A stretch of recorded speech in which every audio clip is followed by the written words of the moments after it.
నేను Rajesh Mahasena. Welcome to Mahasena media.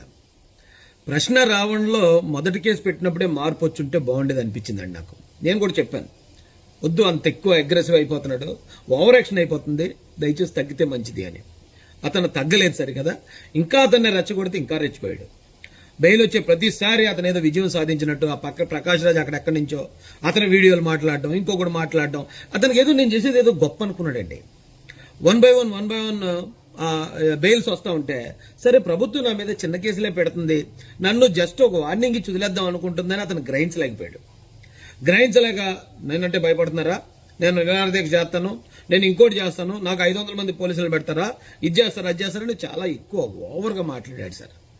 ఎందుకంటే అతనికి పోలీస్ ప్రొటెక్షన్, ఎందుకంటే ప్రజలు అతను కొట్టి చంపేసేలాగా ఉన్నారు, అందుకని పోలీస్ ప్రొటెక్షన్ ప్రభుత్వం ఇచ్చింది. అయినా కూడా దాన్ని కూడా అతను మిస్యూజ్ చేసుకున్నాడు. ఈ రోజున ఉపా చట్టం ప్రకారం అతని మీద కేసు నమోదైంది. ఉపా చట్టం అంటే తెలుస్తుంది మీకు, కొన్ని రోజులు గడిచే కొద్దీ దాని తీవ్రత తెలుస్తుంది. ఇంకో పాయింట్ ఏంటంటే, ఇతను గతంలో చాలా వీడియోలు మాట్లాడాడు, ఎప్పుడు అతను జై భీమ్ అన్న మాట మాట్లాడలేదు. ఇతను అరెస్ట్ అయిన తర్వాత పోలీస్ స్టేషన్ నుంచి జై భీమ్ అంటున్నాడు, అక్కడెక్కడో పోలీసులు అరెస్ట్ చేసేటప్పుడు రోడ్డు మీద 2-3 కూర్చుని జై భీమ్ అంటున్నారు. ఇప్పుడెందుకు అంబేద్కర్ గారిని అడ్డు పెట్టుకుంటున్నారు? మీరు ఒక పోరాటం చేస్తున్నారు. ఇప్పుడు మీరు చిరంజీవి ఫ్యామిలీ మీద మాట్లాడారు, ఈ రావణ అనే వ్యక్తి గురించే చెప్తున్నాను. చిరంజీవి గారి ఫ్యామిలీని విపరీతంగా దూషించాడు. చిరంజీవి గారికి అంబేద్కర్ గారికి చిరంజీవి గారి ఫ్యామిలీ అంటే ఏం శత్రుత్వం లేదే, దళితులు ఎవరికి చిరంజీవి గారి ఫ్యామిలీతో శత్రుత్వం లేదే. అలాగే మీరు పవన్ కళ్యాణ్ గారినో చంద్రబాబు నాయుడు గారినో అకారణంగా దూషించారు, పెద్ద పెద్ద మాటలు మాట్లాడారు. ఇప్పుడున్న దళితులు ఎవరికి, దళిత క్రైస్తవులకి పవన్ కళ్యాణ్ గారి మీద అలాగే చంద్రబాబు నాయుడు గారి మీద శత్రుత్వం ఏమీ లేదు, మాకేం అన్యాయం చేయలేదు. ఇంకా చెప్పాలంటే దళిత క్రైస్తవులకి అనుకూలంగా అసెంబ్లీ తీర్మానం చేశారు చంద్రబాబు నాయుడు గారు. కాబట్టి ఇతని పర్సనల్ ఎజెండా ఉంది. ఒకటి, ప్రకాష్ రాజ్ కోసం ప్రకాష్ రాజ్ రెచ్చగొట్టడం వల్ల చిరంజీవి గారి ఫ్యామిలీని, పవన్ కళ్యాణ్ గారిని తిడతాడు, భయపచ్చంగా తిడతాడు ఇతను. అలాగే ఇప్పుడు వైసీపీ ఆడేస్తున్న ఆటలో భాగంగా ఈ జాడ శ్రవణ్ గాడో మరొక ఐఏఎస్ విజయ్ కుమారో, ఈ పేటీఎం టీమ్స్ కొంతమంది ఉన్నాయి ఇతను సపోర్ట్ చేసి రెచ్చగొట్టి వీళ్ళని సాటిస్ఫై చేయడానికి, వైసీపీని సాటిస్ఫై చేయడానికి ఇతను కూటమి ప్రభుత్వాన్ని నిష్కారణంగా లేని అపోహలు క్రియేట్ చేసి చాలా దారుణంగా అటాక్ చేసేవాడు. ఇప్పుడు ఈరోజు ప్రభుత్వం నాకు తెలిసి చాలా కఠినమైన చర్య తీసుకుంది.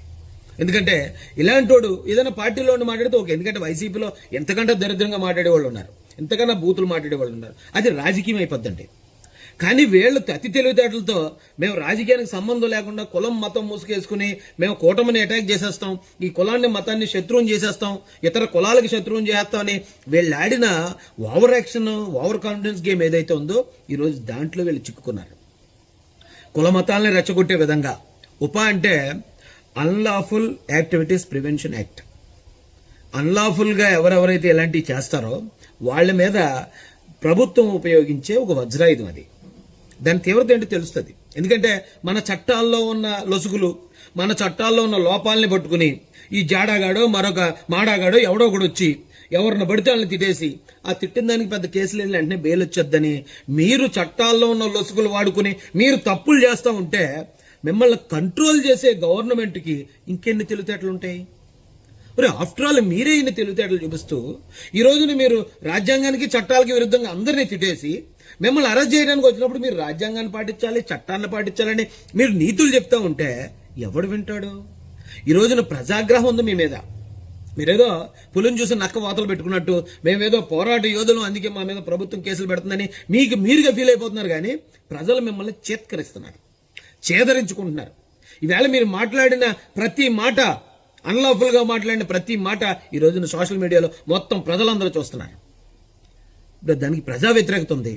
మీరు ప్రభుత్వంలో ఉన్న పెద్దల్ని నిష్కారణంగా చాలా పెద్ద పెద్ద మాటలతో దూషించారు. మీ మీద కేసు పెడితే, మిమ్మల్ని అరెస్ట్ చేస్తే మెజారిటీ ప్రజలు ఆనందపడే పరిస్థితి ఉంది ఈ రోజున రాష్ట్రంలో. ఇక మిమ్మల్ని ఎందుకు ఉపేక్షిస్తుంది గవర్నమెంట్? పడింది కేసు. ఉపా చట్టం గురించి నేను రేపు ఎల్లుండి చెప్తాను ఇంకా పూర్తిగా. ఇదేం జరుగుతుందో ఇప్పుడిప్పుడే తెలుస్తుంది ఒకడొకడికి. ఒక్కొక్కడు ఎలా దూరం, ఇప్పటికే ఆల్రెడీ దూరం అయిపోయారు. ఆల్మోస్ట్ మేము మతం తరపున కులం తరపున మాట్లాడేస్తున్నామని వీళ్ళు ఎంత బిల్డప్ ఇచ్చుకున్నా ఆ మతంలో కులంలో ఒక్కడు కూడా వీళ్ళని నమ్మలేదంటానికి ఉదాహరణ, నిదర్శనమే ఒక్కరు కూడా రోడ్డు ఎక్కలేదు. వీళ్ళ కుట్ర ప్రజలందరికీ మేము తెలియజేసాం, ప్రజలందరికీ అర్థమైంది. అందుకే వాళ్ళు కాముగా ఉన్నారు, కూల్గా ఉన్నారు ప్రజలంతా. కుట్ర చేసిన వాళ్ళు మాత్రం ఈ రోజున ఇరుక్కున్నారు. దయచేసి ఇంకా మనం మీరేమి ఇంకా చేతుల కాయలకు ఆకులు పట్టుకున్నట్టే. ఇక నుంచి మీరు తగ్గినా తగ్గపోయినా ఏం చేసినా సరే చట్టం మిమ్మల్ని కంట్రోల్ చేస్తుంది. జై భీమ్, జై భారత్, జై జై మహాసేన, జై తెలుగుదేశం, జై చంద్రబాబు, జై జై లోకేష్. నేను Rajesh Mahasena, welcome to Mahasena media. ప్రశ్న రావణంలో మొదటి కేసు పెట్టినప్పుడే మార్పు వచ్చుంటే బాగుండేది అనిపించిందండి నాకు. నేను కూడా చెప్పాను, వద్దు అంత ఎక్కువ అగ్రెసివ్ అయిపోతున్నాడు, ఓవర్ యాక్షన్ అయిపోతుంది, దయచేసి తగ్గితే మంచిది అని. అతను తగ్గలేదు సరి కదా, ఇంకా అతన్ని రెచ్చగొడితే ఇంకా రెచ్చిపోయాడు. బెయిల్ వచ్చే ప్రతిసారి అతను ఏదో విజయం సాధించినట్టు ఆ పక్క ప్రకాష్ రాజ్ అక్కడెక్కడి నుంచో అతని వీడియోలు మాట్లాడడం, ఇంకొకటి మాట్లాడడం, అతనికి ఏదో నేను చేసేది ఏదో గొప్ప అనుకున్నాడండి. వన్ బై వన్ బెయిల్స్ వస్తూ ఉంటే సరే ప్రభుత్వం నా మీద చిన్న కేసులే పెడుతుంది, నన్ను జస్ట్ ఒక వార్నింగ్ ఇచ్చి వదిలేద్దాం అనుకుంటుందని అతను గ్రహించలేకపోయాడు. గ్రహించలేక నేనంటే భయపడుతున్నారా, నేను నిరాదీక్ష చేస్తాను, నేను ఇంకోటి చేస్తాను, నాకు 500 మంది పోలీసులు పెడతారా, ఇది చేస్తారా, అది చేస్తారని చాలా ఎక్కువ ఓవర్గా మాట్లాడాడు సార్.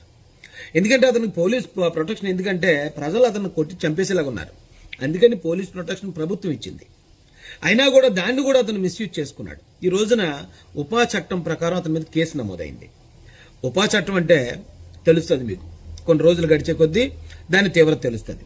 ఇంకో పాయింట్ ఏంటంటే ఇతను గతంలో చాలా వీడియోలు మాట్లాడాడు, ఎప్పుడు అతను జై భీమ్ అన్న మాట మాట్లాడలేదు. ఇతను అరెస్ట్ అయిన తర్వాత పోలీస్ స్టేషన్ నుంచి జై భీమ్ అంటున్నాడు, అక్కడెక్కడో పోలీసులు అరెస్ట్ చేసేటప్పుడు రోడ్డు మీద 2-3 కూర్చుని జై భీమ్ అంటున్నారు. ఇప్పుడు ఎందుకు అంబేద్కర్ గారిని అడ్డు పెట్టుకుంటున్నారు? మీరు ఒక పోరాటం చేస్తున్నారు. ఇప్పుడు మీరు చిరంజీవి ఫ్యామిలీ మీద మాట్లాడారు, ఈ రావణ అనే వ్యక్తి గురించే చెప్తున్నాను. చిరంజీవి గారి ఫ్యామిలీని విపరీతంగా దూషించాడు. చిరంజీవి గారికి అంబేద్కర్ గారికి చిరంజీవి గారి ఫ్యామిలీ అంటే ఏం శత్రుత్వం లేదే, దళితులు ఎవరికి చిరంజీవి గారి ఫ్యామిలీతో శత్రుత్వం లేదే. అలాగే మీరు పవన్ కళ్యాణ్ గారినో చంద్రబాబు నాయుడు గారినో అకారణంగా దూషించారు, పెద్ద పెద్ద మాటలు మాట్లాడారు. ఇప్పుడున్న దళితులు ఎవరికి, దళిత క్రైస్తవులకి పవన్ కళ్యాణ్ గారి మీద అలాగే చంద్రబాబు నాయుడు గారి మీద శత్రుత్వం ఏమీ లేదు, మాకేం అన్యాయం చేయలేదు. ఇంకా చెప్పాలంటే దళిత క్రైస్తవులకి అనుకూలంగా అసెంబ్లీ తీర్మానం చేశారు చంద్రబాబు నాయుడు గారు. కాబట్టి ఇతని పర్సనల్ ఎజెండా ఉంది. ఒకటి, ప్రకాష్ రాజ్ కోసం ప్రకాష్ రాజ్ రెచ్చగొట్టడం వల్ల చిరంజీవి గారి ఫ్యామిలీని, పవన్ కళ్యాణ్ గారిని తిడతాడు, భయపక్షంగా తిడతాడు ఇతను. అలాగే ఇప్పుడు వైసీపీ ఆడేస్తున్న ఆటలో భాగంగా ఈ జాడ శ్రవణ్ గాడో మరొక ఐఏఎస్ విజయ్ కుమారో ఈ పేటీఎం టీమ్స్ కొంతమంది ఉన్నాయి ఇతను సపోర్ట్ చేసి రెచ్చగొట్టి వీళ్ళని సాటిస్ఫై చేయడానికి, వైసీపీని సాటిస్ఫై చేయడానికి ఇతను కూటమి ప్రభుత్వాన్ని నిష్కారణంగా లేని అపోహలు క్రియేట్ చేసి చాలా దారుణంగా అటాక్ చేసేవాడు. ఇప్పుడు ఈరోజు ప్రభుత్వం నాకు తెలిసి చాలా కఠినమైన చర్య తీసుకుంది. ఎందుకంటే ఇలాంటోడు ఏదైనా పార్టీలో ఉండి మాట్లాడితే ఓకే, ఎందుకంటే వైసీపీలో ఎంతకంటే దరిద్రంగా మాట్లాడే వాళ్ళు ఉన్నారు, ఎంతకన్నా బూతులు మాట్లాడే వాళ్ళు ఉన్నారు, అది రాజకీయం అయిపోద్దండి. కానీ వీళ్ళు అతి తెలివితేటలతో మేము రాజకీయానికి సంబంధం లేకుండా కులం మతం మూసుకేసుకుని మేము కూటమిని అటాక్ చేసేస్తాం, ఈ కులాన్ని మతాన్ని శత్రువుని చేసేస్తాం, ఇతర కులాలకి శత్రువుని చేస్తామని వీళ్ళు ఆడిన over action, over confidence game ఏదైతే ఉందో ఈరోజు దాంట్లో వీళ్ళు చిక్కుకున్నారు. కుల మతాలని రెచ్చగొట్టే విధంగా ఉపా అంటే అన్లాఫుల్ యాక్టివిటీస్ ప్రివెన్షన్ యాక్ట్. అన్లాఫుల్గా ఎవరెవరైతే ఇలాంటివి చేస్తారో వాళ్ళ మీద ప్రభుత్వం ఉపయోగించే ఒక వజ్రాయుధం అది. దాని తీవ్రత ఏంటో తెలుస్తుంది. ఎందుకంటే మన చట్టాల్లో ఉన్న లొసుగులు, మన చట్టాల్లో ఉన్న లోపాలని పట్టుకుని ఈ జాడాగాడో మరొక మాడాగాడో ఎవడో ఒకడు వచ్చి ఎవరిని పడితే వాళ్ళని తిట్టేసి ఆ తిట్టిన దానికి పెద్ద కేసులు వెంటనే బెయిల్ వచ్చేద్దని మీరు చట్టాల్లో ఉన్న లొసుగులు వాడుకుని మీరు తప్పులు చేస్తూ ఉంటే మిమ్మల్ని కంట్రోల్ చేసే గవర్నమెంట్కి ఇంకెన్ని తెలివితేటలు ఉంటాయి? మరి ఆఫ్టర్ ఆల్ మీరే ఇన్ని తెలివితేటలు చూపిస్తూ ఈ రోజున మీరు రాజ్యాంగానికి చట్టాలకి విరుద్ధంగా అందరినీ తిట్టేసి మిమ్మల్ని అరెస్ట్ చేయడానికి వచ్చినప్పుడు మీరు రాజ్యాంగాన్ని పాటించాలి, చట్టాన్ని పాటించాలని మీరు నీతులు చెప్తా ఉంటే ఎవడు వింటాడు? ఈ రోజున ప్రజాగ్రహం ఉంది మీ మీద. మీరేదో పులిని చూసి నక్క వాతలు పెట్టుకున్నట్టు మేమేదో పోరాట యోధులు, అందుకే మా మీద ప్రభుత్వం కేసులు పెడుతుందని మీరుగా ఫీల్ అయిపోతున్నారు. కానీ ప్రజలు మిమ్మల్ని చేత్కరిస్తున్నారు, చేదరించుకుంటున్నారు. ఈవేళ మీరు మాట్లాడిన ప్రతి మాట, అన్లాఫుల్ గా మాట్లాడిన ప్రతి మాట ఈ రోజున సోషల్ మీడియాలో మొత్తం ప్రజలందరూ చూస్తున్నారు. ఇప్పుడు దానికి ప్రజా వ్యతిరేకత ఉంది. మీరు ప్రభుత్వంలో ఉన్న పెద్దల్ని నిష్కారణంగా చాలా పెద్ద పెద్ద మాటలతో దూషించారు. మీ మీద కేసు పెడితే, మిమ్మల్ని అరెస్ట్ చేస్తే మెజారిటీ ప్రజలు ఆనందపడే పరిస్థితి ఉంది ఈ రోజున రాష్ట్రంలో. ఇక మిమ్మల్ని ఎందుకు ఉపేక్షిస్తుంది గవర్నమెంట్? పడింది కేసు. ఉపా చట్టం గురించి నేను రేపు ఎల్లుండి చెప్తాను ఇంకా పూర్తిగా. ఇదేం జరుగుతుందో ఇప్పుడిప్పుడే తెలుస్తుంది ఒకడొకడికి. ఒక్కొక్కడు ఎలా దూరం, ఇప్పటికే ఆల్రెడీ దూరం అయిపోయారు. ఆల్మోస్ట్ మేము మతం తరపున కులం తరపున మాట్లాడేస్తున్నామని వీళ్ళు ఎంత బిల్డప్ ఇచ్చుకున్నా ఆ మతంలో కులంలో ఒక్కడు కూడా వీళ్ళని నమ్మలేదంటానికి ఉదాహరణ నిదర్శనమే, ఒక్కరు కూడా రోడ్డు ఎక్కలేదు. వీళ్ళ కుట్ర ప్రజలందరికీ మేము తెలియజేసాం, ప్రజలందరికీ అర్థమైంది. అందుకే వాళ్ళు కాముగా ఉన్నారు, కూల్గా ఉన్నారు. ప్రజలంతా కుట్ర చేసిన వాళ్ళు మాత్రం ఈ రోజున ఇరుక్కున్నారు. దయచేసి ఇంకా మనం మీరేమి ఇంకా చేతులకాయలకు ఆకులు పట్టుకున్నట్టే. ఇక నుంచి మీరు తగ్గినా తగ్గపోయినా ఏం చేసినా సరే చట్టం మిమ్మల్ని కంట్రోల్ చేస్తుంది. జై భీమ్, జై భారత్, జై జై మహాసేన, జై తెలుగుదేశం, జై చంద్రబాబు, జై జై లోకేష్.